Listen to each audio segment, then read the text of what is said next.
Dr. Nicholas Pierce, Clinical Associate Professor at Kellogg School of Management, notes some very key concepts about purpose in an interview with the Harvard Business Review. He states that purpose is the very lifeblood that animates everything happening in the organization. He goes on to challenge organizations to think of themselves from a different perspective, and they cannot continue to exist merely to make a profit.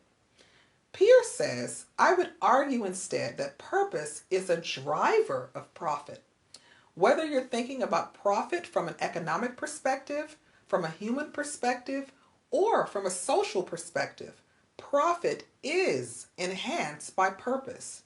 And purpose is foundational to any organization, not just to those that are explicitly out to create social good. When you fulfill a passion, you are participating in activities that you enjoy and they bring you a sense of delight or accomplishment. But when you fulfill a purpose, you are doing work that leads to a difference for those around you. Purposes lead to legacy. So what does this mean for your organization?